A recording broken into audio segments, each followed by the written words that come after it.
কেষ্ট কাজল সহ বীরভূমের 1 ডজনের বেশি তৃণমূল নেতার নিরাপত্তার বহর তুলে দেওয়া হলো। এতকাল এই জেলার তৃণমূল নেতারা যে পরিমাণ নিরাপত্তা পেতেন সেই পুলিশ কর্মীদের দিয়ে কমপক্ষে 2টি থানা পরিচালনা করা সম্ভব ছিল দাবি বিজেপির। অনুব্রত মণ্ডল, কাজল শেখ, চন্দ্রনাথ সিনহা, আশিস বন্দ্যোপাধ্যায় ওয়াই ও ওয়াই প্লাস ক্যাটাগরির নিরাপত্তা সরিয়ে মাত্র 2 থেকে 3 জন পুলিশ কর্মীকে দেহরক্ষী হিসেবে দেওয়া হয়েছে। গত 15 বছরের করা নিরাপত্তার বহর কত তা দেখে নেতার ওয়েট বিচার করার মাপকাঠি ছিল। রাজ্যে পালা বদলের পর সেসব এখন অতীত। রাজ্যে তৃণমূল কংগ্রেস সরকার আসার পর থেকে রাজনৈতিকভাবে বীরভূম জেলার দোর্দণ্ড প্রতাপ অনুব্রত মণ্ডলের গড় হিসেবে পরিচিতি লাভ করে। নানান সময় বিভিন্ন বিতর্কিত মন্তব্য করে সংবাদের শিরোনামে উঠে আসতে থাকে অনুব্রত। আর এই উত্থানের পাশাপাশি বাড়তে থাকে তার নিরাপত্তা। এই জেলার মধ্যে সবচেয়ে বেশি নিরাপত্তা পেতেন অনুব্রত মণ্ডল। তাকে ওয়াই প্লাস নিরাপত্তা দেওয়া হতো, অর্থাৎ সামনে পিছনে পাইলট গাড়ি সহ 10 জন সশস্ত্র পুলিশ। পরের দিকে সশস্ত্র মহিলা পুলিশ ও বোম শনাক্তকরণ যন্ত্রাংশ ব্যবহার করা হতো কেষ্টর বাড়ি সহ বিভিন্ন জনসভার মঞ্চে। গরু পাচার ও আর্থিক তছরূপের মামলায় জামিন পেয়ে তিহার থেকে প্রত্যাবর্তনের পরেও কেষ্টর নিরাপত্তার বহর কমেনি কোনো অংশে। বোলপুরে তার নিচুপট্টির বাড়িতেও পুলিশ পাহারা থাকত। কেষ্টর পাশাপাশি বীরভূম জেলার ওয়াই প্লাস ক্যাটাগরি নিরাপত্তা দেওয়া হয়েছিল জেলা পরিষদের সভাধিপতি ফয়জুল হক ওরফে কাজল শেখকে। রাজ্যে পালাবদলের পর অনুব্রত মণ্ডল ও কাজল শেখের ওয়াই প্লাস ক্যাটাগরির নিরাপত্তা তুলে নেওয়া হলো। অনুব্রত মণ্ডলের কাছে 2-3 জন দেহরক্ষী থাকছে ও বাড়িতে 1 জন। কাজল শেখের কাছে 3 জন নিরাপত্তি থাকছে। জেলা পরিষদের সভাধিপতি তথা হাসন বিধানসভা কেন্দ্রের বিধায়ক বর্তমানে কাজল শেখ।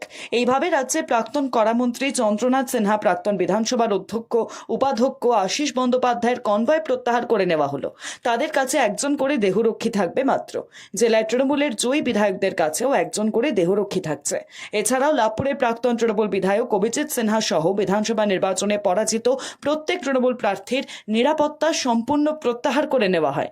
শুধু তাই নয়, বিগত 10 বছর বীরভূমের তৃণমূলের প্রত্যেক ব্লক সভাপতি থেকে কিছু কিছু অঞ্চলের সভাপতিও 1 থেকে 2 জন করে দেহরক্ষী পেতেন। সেই সবই প্রত্যাহার করে নেওয়া হলো। এক কথায় বীরভূমের তৃণমূল নেতা মন্ত্রীদের নিরাপত্তা দিতে যে পরিমাণ পুলিশ অফিসার ও কর্মী মোতায়েন ছিল তা দিয়ে অনায়াসেই কমপক্ষে 2টি থানা পরিচালনা করা যেত। তবে কোন নেতার নিরাপত্তার বহর কেমন তা ছিল সেই নেতার ওয়েটের মাপকাঠি। রাজ্যের ডাবল ইঞ্জিন সরকার আসতেই সেসব এখন অতীত। আর কেষ্ট কাজলের ডানে বামে দেখা যাবে না পুলিশের বেষ্টনী। 2-4 দিনের মধ্যে দেখতে পাবেন সেই সিকিউরিটিরাই সেই তৃণমূলের নেতাকে ঘাট ধরে কলার ধরে টেনে এনে গ্রেফতার করছে। এক এক নেতার পিছনে এতজন সিকিউরিটি এবং এত নিচু স্তর পর্যন্ত সিকিউরিটি, তাতে 2টো থানা নয়, প্রায় 5-7টা থানা পরিচালনা করা যেত ওই ফোর্স, ওই পুলিশকে নিয়ে।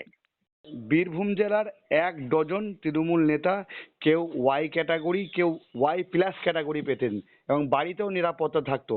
কি বলবেন? পুরো নিরাপত্তা তুলে নেওয়া হলো, মানে 2-1 জন করে রাখা হবে, বাদ বাকি সমস্ত তুলে নেওয়া। এমনকি যারা পঞ্চায়েতের নেতা তাদেরও নিরাপত্তা দেওয়া হয়েছিল, তাদেরও তুলে নেওয়া হলো। কি বলবেন এই পুরো বিষয়টা নিয়ে? দেখুন, সরকারি ক্ষমতা অপব্যবহার করে তৃণমূল নেতারা সর্বসুখ ভোগ করেছিল। একটা সাম্মানিক পোস্ট থাকে, সেই সাম্মানিক পোস্টের জন্য সিকিউরিটি বা নিরাপত্তা দেওয়া হয়েছিল। যে দল সরকারে থাকে, যারা সরকার চালায়, প্রশাসন চালায়, তাদের নিরাপত্তার এমন কি বিশেষ প্রয়োজন থাকে?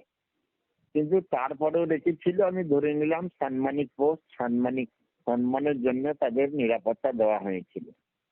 আজকে তাদের পোস্টও নেই, তাদের সম্মানও নেই, সব তো চোর ডাকাত। সব থেকে আশ্চর্যের বিষয় যে সিকিউরিটিরা তাদের নিরাপত্তা দেওয়ার জন্য 24 ঘন্টা তাদের শয়নে শ্রবণে বসনে যখন যেখানে আছে সেখানেই ডিউটি করেছে। খুব মজার বিষয় হলো 2-4 দিনের মধ্যে দেখতে পাবেন সেই সিকিউরিটিরাই সেই তৃণমূলের নেতাকে ঘাট ধরে কলার ধরে টেনে এনে গ্রেফতার করছে।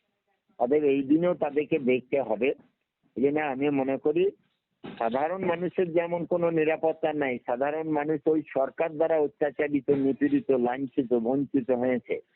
অতএব তাদের সিকিউরিটি সরকার তুলে নিয়েছে, সঠিক কাজ করেছে এবং সাধারণ মানুষের মতোই থাকবে, এটাই স্বাভাবিক আছে। অতএব যে কাজ সরকার করেছে এটা খুব সঠিক সিদ্ধান্ত। আমি কি বললাম, সরকারি ক্ষমতায় থেকে সরকারি ক্ষমতাকে অপব্যবহার করে তারা রাত সুখ ভোগ করেছিল, যেটা কথা নয়। সাধারণ পাবলিকের টাকা খরচ করে তারা ভোগ করেছিল। অতএব এইগুলো এখন তুলে নেওয়া হচ্ছে, এটাই স্বাভাবিক ছিল। আর যেটা করেছে সরকার সেটা সঠিক কাজ করেছে। তাদের সাধারণ মানুষের মতোই থাকতে হবে, কোনো আলাদা ফেসিলিটি দেওয়া যাবে না, এই বিষয়ে খুব পরিষ্কার।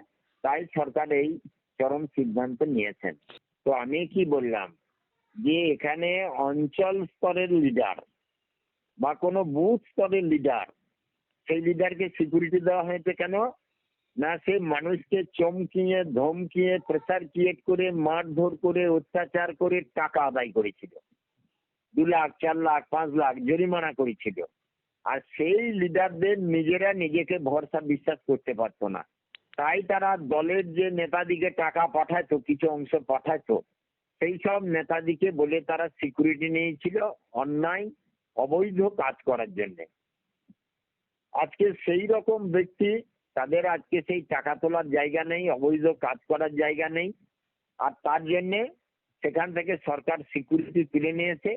অতএব সিকিউরিটি তাদের প্রাপ্য ছিল না কোনোদিনই, কিন্তু ওরা গাজোয়ারি করে তাদেরকে সিকিউরিটি দিয়েছিল। অতএব সাধারণ মানুষ যারা চুরি করে, চামারি করে, ডাকাতি করে, রাহাজানি করে, তাদেরকে চোরকে যদি সিকিউরিটি দেওয়া হয়, ডাকাতের সর্দারকে যদি সিকিউরিটি দেওয়া হয়, তাহলে সেই রকম যেমন ব্যাপার হয়, এই ব্যাপারগুলো তৃণমূল আমলে সেটাই ছিল। অতএব এটা বন্ধ হয়েছে, দারুণ ভালো কাজ হয়েছে।